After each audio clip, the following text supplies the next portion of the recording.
Hello, everybody. Welcome in. I have the living legend, Brian Murphy. You've been working a really long week this week. Thank you so much for coming in. We're here to talk about the biggest event in North Carolina, Battle of the Blues. We got North Carolina. They're playing at Duke, final game of the ACC. What are the headlines going into this? Well, the number one headline is the status of Caleb Wilson, right? The star forward for Carolina, freshman's been out for 6 games. Carolina actually 5-1 without him, but chance to beat Duke.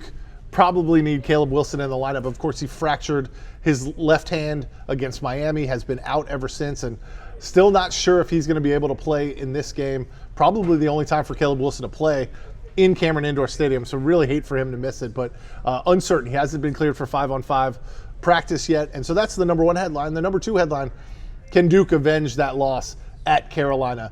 Seth Trimble hits the go-ahead three-pointer with 0.4 seconds remaining. Carolina wins that game. They had never led until that final shot. And so Duke has been on a roll ever since. They've won their last 7 games. Chance to avenge that loss and really solidify their status as the number one overall seed in the NCAA tournament. Absolutely, and it's about seeding, also getting rest for the ACC tournament, getting those reps in and things like that. So tell me a little bit, let's switch gears a little bit. You're going to be on the ground, Battle of the Blues. What's it like in Cameron Indoor? I haven't been. What's it like in there? I mean, it's one of the best college basketball environments in the country, and it's particularly good when they're playing North Carolina, right? Yes. The students have been camping out for 6 weeks at Krzyzewskiville. They're going to be ready to go when this game tips off on Saturday night. Of course, ESPN College Game Day will be there earlier in the day. I mean, it is the premier college basketball rivalry in the country, and Cameron never fails to deliver. This rivalry never fails to deliver, and the atmosphere inside there is going to be jumping. We saw at the end of the Carolina game when Seth Trimble hits that shot, the fans stormed the court. They actually got to storm it twice. You know, Cameron will be just as hostile, just as ready, just as amped up for this game. All right, so let's go back to the game. Duke minus 16.5, according to DraftKings. That kind of tells us a little bit Caleb isn't going to be on the court right there. What are the keys to Duke as they are looking at this game? No Caleb. They see a couple opportunities in mixed matches. What is Duke's game plan going into this game? Yeah, I mean, Duke has been a machine, both offensively and defensively. Their offensive and defensive efficiency off the charts. And what's really happened since the Carolina game is they're starting to get contributions from other sources. Dame Sarr has turned into a great 3-and-D guy. Mm-hmm. He's already had the defense. Now he's added the three-point shooting. He showed it against NC State. And so you've got to pick your poison if you're going to try to double-team Cameron Boozer. He's going to find open shooters, and Dame Sarr has proven that he can knock down those shots. They have a great inside game with not only Boozer and Patrick Gongba, but they also have Malik Brown, who's sort of a 6th starter for them. Mm-hmm. He'll be honored before the game. It's senior night. And he's a transfer from Syracuse, who's been instrumental over the last 2 years. His defense is terrific, maybe the ACC Defensive Player of the Year. And he just gives them, Duke, a 3-headed sort of big man combination that's really tough to contend with, especially if you don't have 6'10" Caleb Wilson if you're Carolina. 100%. And let's talk a little bit. We got Mr. Boozer, potential player of the year. He's leading in all categories according to points on ESPN. He's leading 22.6 points per game, 10 rebounds a game, averaging a double-double, also leads the team in assists. This guy, anytime the lights are bright, he is executing at a high level. What should we see out of him? No more, no less? Yeah, I would expect another consistent big game out of Cameron Boozer. He's been so consistent all year. And he's seen just about everything, right? They've put every kind of defense to try to stop this guy. You know, North Carolina State went to a zone defense to try to stop him.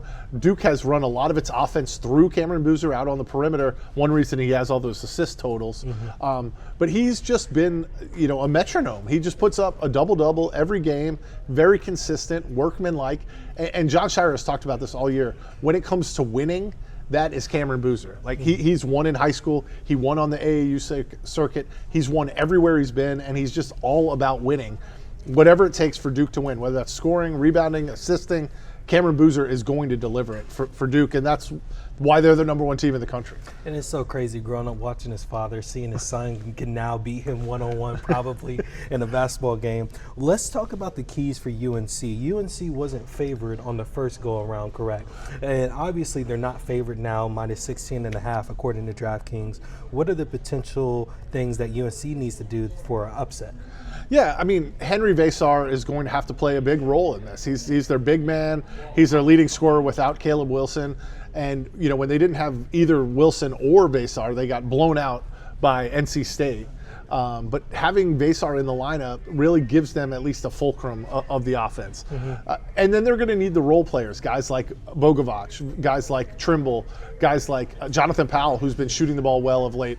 Those guys are going to have to perform in the bright lights and the cauldron of Cameron Indoor Stadium. And for many of them, it's their first time there. Obviously, Seth Trimble's played there several times, but everybody else, a lot of the key contributors for UNC, this is their first time seeing big minutes, playing at all at Cameron Indoor Stadium. And so how do you handle that pressure? How do you handle the pressure that comes with playing Duke? And then how do you handle it late in the game when obviously we saw late in the game in Chapel Hill, UNC made a lot of plays down the stretch. It wasn't just Trimble's three. They made a bunch of threes down the stretch to win that game. Can you do that on the road in that environment without Caleb Wilson in the lineup? Well, I think a good thing for the fans, both teams are averaging over 80 points. UNC is averaging 80 points. Duke is averaging 83.2. We're going to see two offensive juggernauts go at each other. Obviously, Duke is a better defensive team as well, but hopefully as fans, we're going to be in for a real treat coming up tomorrow on Saturday. Well, we had to take a break. Obviously, major breaking news in North Carolina, Caleb Wilson broke his thumb in practice and will miss the remainder of the 2025-2026 season. As John Rothstein says, devastating news. What do you got to say? Yeah, to be clear, this is on his right hand. Caleb Wilson's been out for the last 6 games with a fracture in his left hand, but now he has broken his right thumb, already undergone surgery, and is out for the rest of the season. Devastating news if you're North Carolina and chances at a long run in March Madness. The Tar Heels have already clinched the number 4 seed in the ACC tournament. Seem like a lock to make the NCAA tournament, but their hopes for an extended run, Sweet 16, Elite 8, Final 4, really take a shot right here with Caleb Wilson out for the year. And a devastating end for Caleb Wilson as well. No one has enjoyed playing college basketball more than Caleb Wilson. You see it on the bench. And to be working your way back from one injury and now suffer a season-ending injury on the other hand, it got to be just devastating for him as well. Absolutely. And I wonder what the locker room's thinking with UNC, thinking that they may have a chance at this. Obviously, they were underdogs before, now they're underdogs again. And who are the key contributors for UNC to have to step up now to pull up that upset? Yeah, we kept waiting for Caleb Wilson to come back, and if this team could just tread water. Well, now this is the team moving forward. Henry Vasar takes on even added importance, right? He's your leading scorer without Caleb Wilson, and Vasar, 7'2". Everything's going to run through him. Your role players, Seth Trimble, Jonathan Powell, Dennis Dixon, all going to have to step up. These are guys outside of Trimble who've never played at Cameron Indoor Stadium before. A lot is going to be asked of them, not just in this game, but at the ACC tournament and in the NCAA tournament as well. And so just devastating news. We just got it in, but Seth Trimble missed time earlier this year.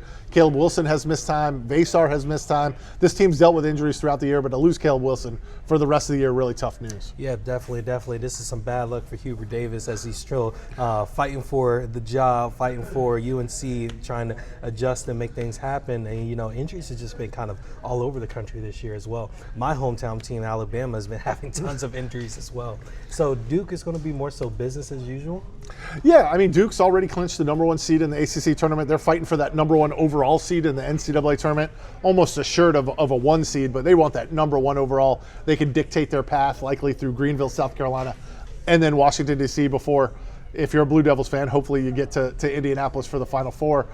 Without Caleb Wilson, and we didn't think he was going to play necessarily in this game, really going to be tough for the UNC big men as they deal with Cameron Boozer, they deal with Patrick Gongba, and they deal with Malik Brown off the bench. Duke has a steady rotation of those 3 guys in the interior, and that really sets up everything that Duke's trying to do.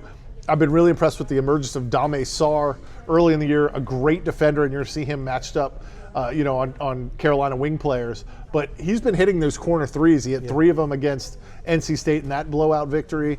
And that's just another weapon for Duke to deploy right now. They are hitting on all cylinders, and I would imagine without Caleb Wilson, this news, a really tough event for Carolina to go into Cameron and try to pull the upset. I'm sure Duke has revenge on its mind. It lost that game on a last-second shot to Seth Trimble in Chapel Hill. Love nothing better than to avenge that loss, go into the ACC tournament riding high. Absolutely, absolutely. March is about teams peaking at the right time. Duke is, and also really good guard play. Elite guard play is what gets you along very far in the tournament in March as well. So Murph, you're about to go hit that breaking news. Thank you so much for your time, man. I appreciate you. And again, if you're watching this, like and subscribe and keep up for the latest. Murph will be in Cameron Indoor covering the game as well. So if you guys see him, say what's up.